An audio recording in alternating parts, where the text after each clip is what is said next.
열왕기상 14장입니다.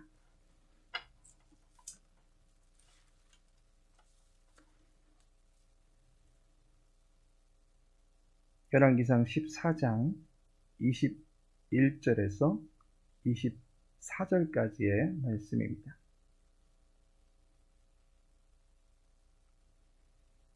열왕기상 14장 21절에서 24절까지 함께 읽도록 하겠습니다. 솔로몬의 아들 르호보암은 유다 왕이 되었으니 르호보암이 왕위에 오를 때에 나이가 41세라. 여호와께서 자기 이름을 두시려고 이스라엘 모든 지파 가운데서 택하신 성읍 예루살렘에서 17년 동안 다스리니라. 그의 어머니의 이름은 나아마요 암몬 사람이더라.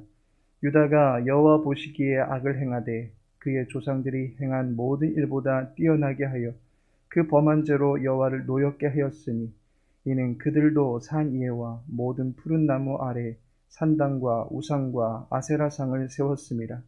그 땅에 또 남색하는 자가 있었고 여호와께서 이스라엘 자손 앞에서 쫓아내신 국민의 모든 가증한 일을 무리가 본받아 행하였더라.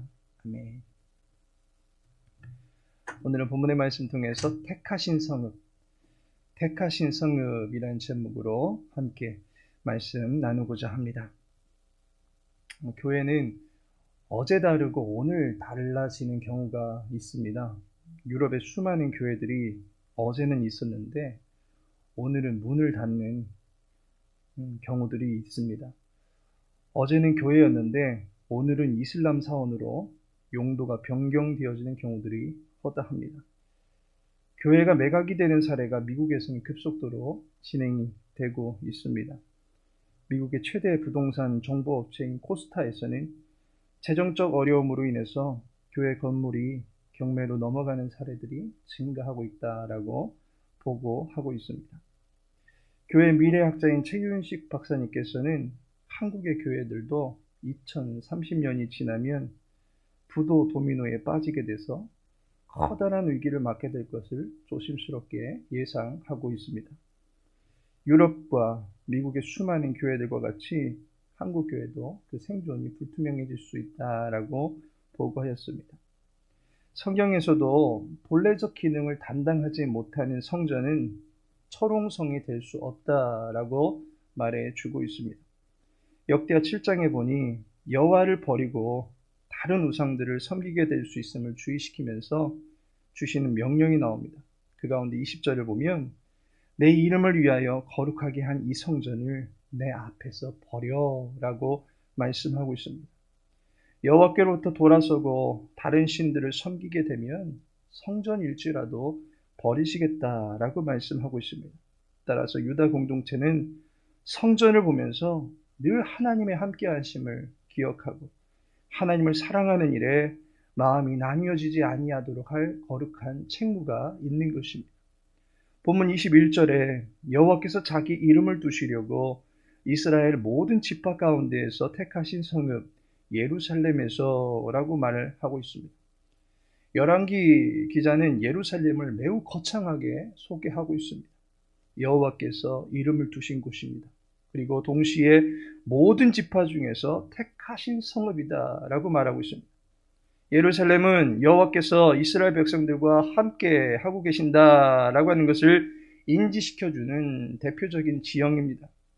여호와께서 택하신 지역입니다. 그곳에 이름을 두신다라고 말씀하심으로써 성전을 그곳에 세우도록 허락하셨고 자신의 존재를 그 땅에서부터 나타내실 것이다 라고 말씀하셨습니다.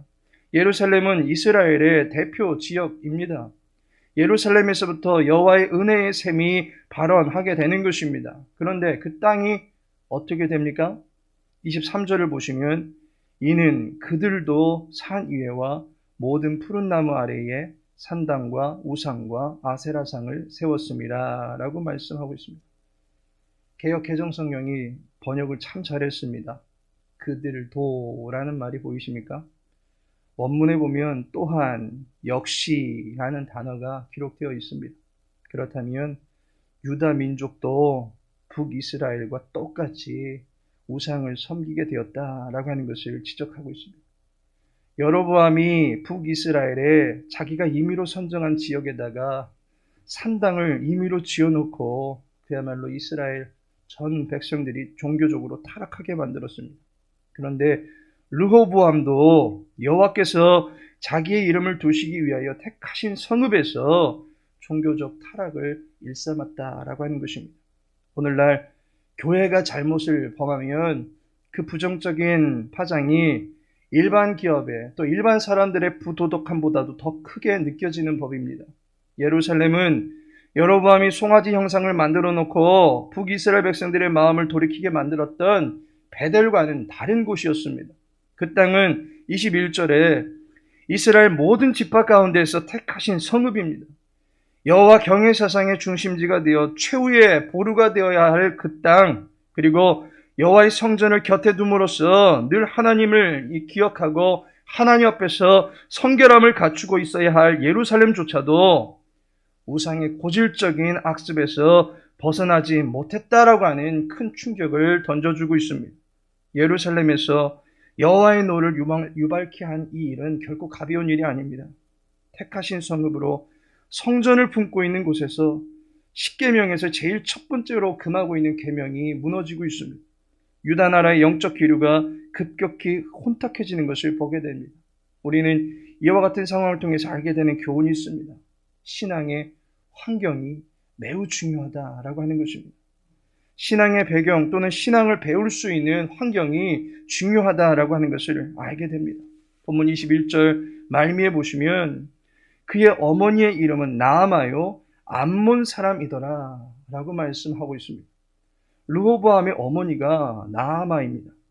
그녀는 솔로몬의 아내입니다. 열왕기상 11장 3절에 보니 왕은 후궁이 700명이요 첩이 300명이라 그의 여인들이 왕의 마음을 돌아서게 하였더라 라고 말씀하고 있습니다. 솔로몬 곁에 모든 여인들이 각자의 신들을 섬길 수 있도록 솔로몬에게 치맛바람을 불어넣었습니다. 그 여인들의 수가 어마어마하고 그만큼 온갖 신들이 왕실에서부터 쏟아져 나오게 됩니다. 솔로몬은 애굽의 바로의 딸을 정부인으로 맞이했습니다. 그런데 그녀에게서가 아닌 나아마의 아들인 르호보암이 왕권을 차지하게 됩니다. 나아마는 바로의 딸보다 더하든지 아니면 그 다음이든지 솔로몬의 총애를 가장 많이 받은 여인입니다. 그만큼 대단한 매력을 지닌 여성이었을 것입니다. 그녀의 치맛바람은 여호와에게서 솔로몬의 마음을 돌이킬 수 있을 정도로 매우 강력하게 작용하였습니다.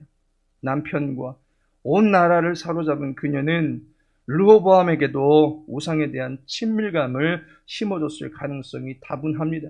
왜냐하면 열왕기 기자는 르호보암이 죽음을 맞이했다라고 할 때 다른 왕들과는 달리 그의 어머니의 이름을 같이 언급하고 있기 때문입니다.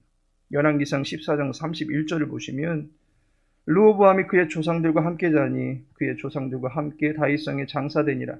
그의 어머니의 이름은 나아마요 암몬 사람이더라 라고 말하고 있습니다. 유다의 왕들은 대개 등극할 당시에 등극한 왕이 누구이고 그의 어머니가 누구이다 라고 하는 식으로 소개되는 것이 일반적입니다. 그리고 죽을 때는 일반적으로 왕이 그의 조상들과 함께 자니 어떻게 장사되었다라는 말로 마칩니다. 그런데 유독 르호보암만큼은 그의 등극에서도 어머니가 누구다라고 소개되고 있고 그의 죽음에서도 어머니가 거명이 되고 있습니다. 이것이 르호보암에게서 어머니의 영향력은 결코 분리해낼 수 없을 정도로 밀접했다라고 하는 것을 보여주는 대목입니다. 르호보암은 암몬인이었던 어머니의 품 안에서 우상 숭배에 대해서 이질감을 갖지 못한 채 자랄 수밖에 없었습니다. 영적 배양실이라 할 수 있는 가정 내의 신앙 환경이 그래서 중요한 것입니다. 또한 국가 내에서도 신앙적 환경은 중요할 수밖에 없습니다. 르호보암의 영적 타락은 고스란히 이스라엘 백성들이 그대로 물려받게 됩니다. 역대하 12장 1절을 보니까 르호보암의 나라가 견고하고 세력이 강해짐에 그가 여호와의 율법을 버리니 온 이스라엘이 본받은지라 라고 말씀하고 있습니다. 르호보암이 여호와를 버리게 되면서부터 어떤 일이 벌어집니까? 본문 22절을 보시면 유다가 여호와 보시기에 악을 행하되, 르호보암이 아닌 유다 민족이 악을 행하고 있다라고 말하고 있습니다. 23절을 보시면 이는 그들도 라고 말함으로써 르호보암 그가 우상을 섬긴 것에서 멈춘 것이 아니라 그들 곧 민족 전체가 또한 우상의 영향 아래에 들어가게 되었다라고 하는 것을 보여줍니다. 또한 24절의 끝에도 보니까 무리가 본받아 행하였더라. 우상을 숭배하던 타락한 신앙은 결국 물리적, 육체적, 감각적인 부분에 자극적인 것을 추구하고 세속적이고 육체적인 수준으로 고결한 영혼의 지위를 추락시켜버립니다. 24절을 보니까 그 땅에 또 남색하는 자가 있었고 라고 말하고 있습니다. 헛된 신앙을 갖게 되면 결국 육체적 방종으로 이어지기 마련입니다. 악한 영은 만져지고 느껴지고 접촉하고 보여지는 것들로 인간의 정욕을 자극합니다. 동산 중앙에 나무가 있다는 것을 알았지만 그것으로 멈추지 아니하고 보고 또한 맛보고 또한 나누어주고 경험해보라는 것이 사탄의 술수였습니다. 가나안 땅의 우상들은 관능적인 DNA를 인간에게 주입했습니다. 보고 만지고 느껴야만이 영적 기운이 충만하게 되는 것 같게 가르쳐 주었습니다. 육체적으로 온갖 음행과 음흉함을 범하도록 부추기고 있습니다. 한 사람의 범죄함이 전 국민을 상대로 느슨한 신앙의 일탈을 부추기는 환경을 만들어 놓은 것을 보게 됩니다. 하나님께서 사랑하시는 성도 여러분,